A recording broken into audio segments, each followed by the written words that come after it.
kalau dia mati Oke. bagi warisan, yang Baik. penting ada surat kematian. Oke, Anda kembali di Top Issue. Pemirsa, kita masih membahas terkait dengan pasca kematian dari almarhum Sutirmon yang masih menjadi misteri sampai sekarang 12 hari kemudian ya.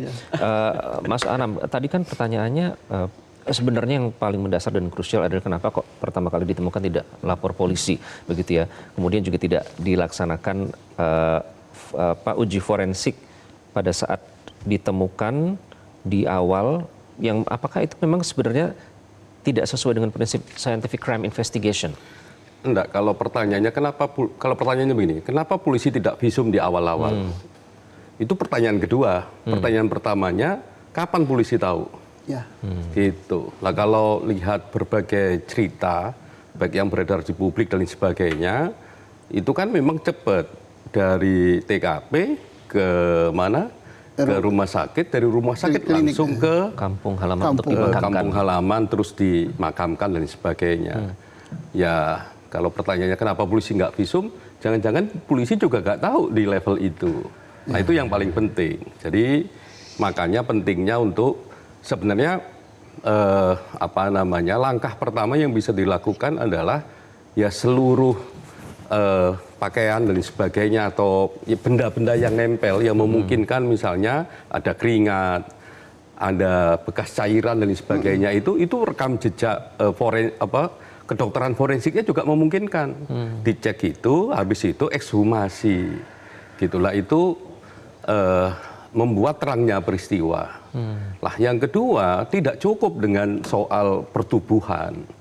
Ya, artinya cerita dalam tubuhnya, tapi juga rekam jejak digitalnya. Ini kan konteks yang sangat besar.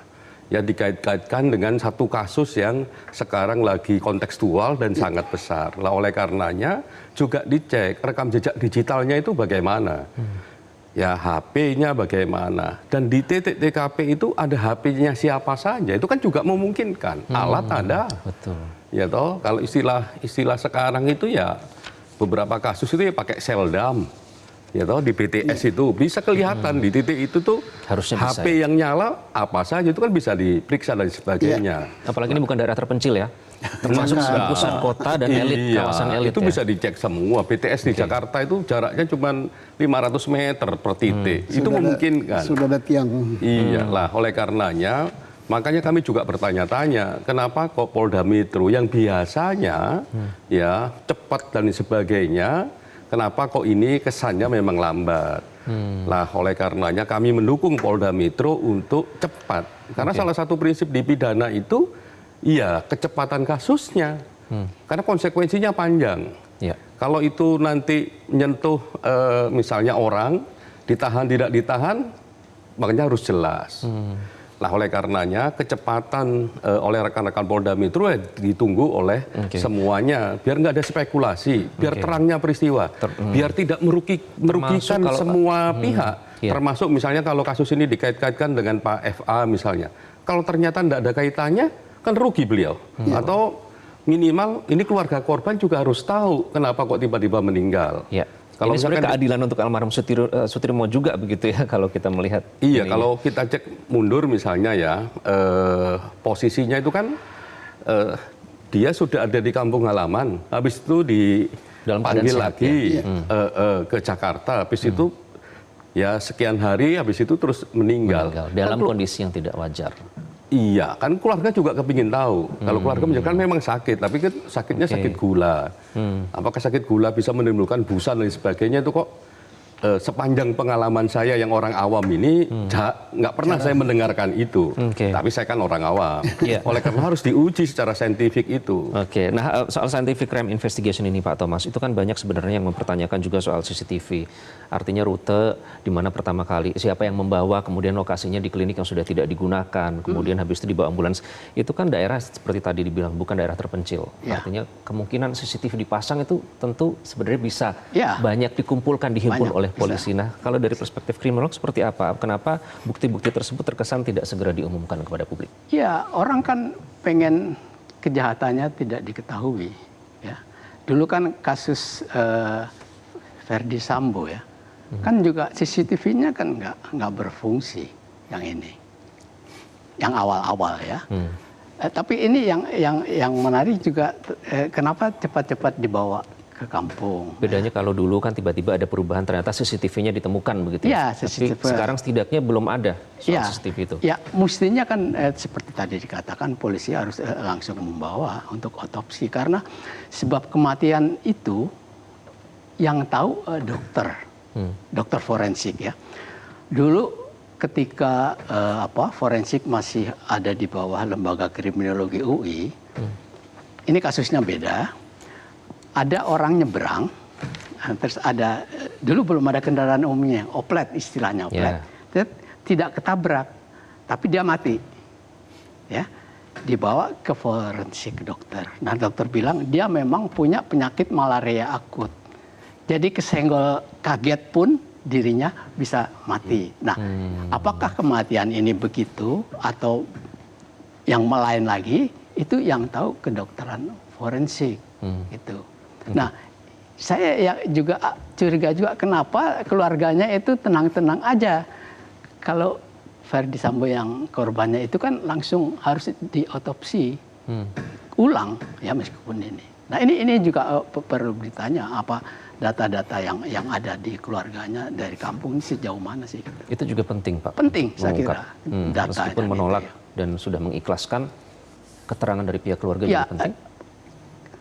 Keikhlasan di bawah tekanan kita kan nggak tahu juga gitu. Oke. Nah, itu yang dikhawatirkan kalau misalnya ada tekanan ya. Apa parameter kriminologis yang menunjukkan bahwa sebuah tim investigasi gabungan ini bebas dari tekanan eksternal? Seharusnya memang demikian. Tapi kan ini kasusnya besar ya. Nah, lepas dari ini dulu, kenapa penyidikan yang umum-umum itu dilemparkan ke jaksa bukan polisi? Kejahatan secara keseluruhan. Secara hukum itu kan tidak benar ya. Kenapa KPK nggak mengambil? Nah, ini kan pasti ada penguasa yang tidak tersentuh. Nah, itu siapa? Itu yang tahu. Jadi hukum kita kan. Kalau baik, kita, Pak Susno. Ini artinya kalau misalnya ada penyidikan yang diduga ya menjadi saksi kunci. Nah, kita belum tahu apakah memang almarhum ini masuk dalam daftar saksi yang diperiksa, setidaknya dalam 3 kasus besar itu. Nah, apakah itu ada pesan yang bisa dianalisis terkait dengan kehati-hatian ini? Karena kalau memang menjadi saksi, tentunya kan bisa membuka terang dari penyidikan kasus yang sedang berlangsung. Iya, sebagai seorang penyidik pasti ya bahwa si Trimo ini harus diperiksa sebagai saksi. Apakah dia saksi kunci apa tidak, itu tergantung hasil pemeriksaan. Tetapi kacamata penyidik menyatakan bahwa demikian kedekatannya dengan FA yang sudah cukup lama, demikian banyak hal-hal yang diketahui tentang kehidupan pribadi di rumah tangga FA, aktivitas FA, maka dia harus menjadi saksi. Harus. Dan penyidik dalam hal ini penyidik kejaksaan, di dalam daftar inventaris siapa calon saksi, siapa calon tersangka, ini sudah harus dikoordinasikan dengan Lembaga Perlindungan Saksi dan Korban untuk diberi perlindungan fisik maupun perlindungan hukum.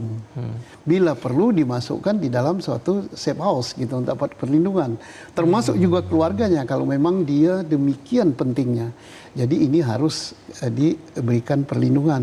Dan mudah-mudahan dengan pengalaman yang sudah ada ini, saksi-saksi lain yang jaksa sudah tahu sebagai penyidik, siapa yang harus diberikan perlindungan supaya tidak terjadi peristiwa seperti ini. Artinya kalau memang itu saksi kunci sebenarnya bisa dilihat dari daftar yang dimiliki oleh Kortas Tipikor ataupun LPSK. Apakah nama almarhum ini ada di situ? LPSK belum tahu dia. Yang tahu itu adalah penyidik. Nah, penyidik sebelum orang itu diperiksa, kasus ini kan sudah ada konstruksinya. Sudah ada gambarannya, oh untuk tindak pidana korupsi ini, untuk tindak pidana penyuapan ini calon saksi, ini calon tersangka, untuk tindak pidana pencucian uang, ini calonnya, ini calon tersangka, ini calon saksi. Nah, mana di antara sekian ini yang dianggap oleh penyidik penting, ini sudah harus diberikan perlindungan, koordinasi dengan LPSK. Nah, ini jangan sampai terjadi lagi ada yang meninggal, ini perlu segera diberi perlindungan. Karena apa? Ini demi nama baik dalam penegakan hukum kita. Kita udah tahu bahwa kejaksaan sudah bagus ini reputasinya, sistem Kortas Tipikor sudah demikian hebat gitu, baru dibentuk sudah banyak mengungkap kasus besar kayak gini.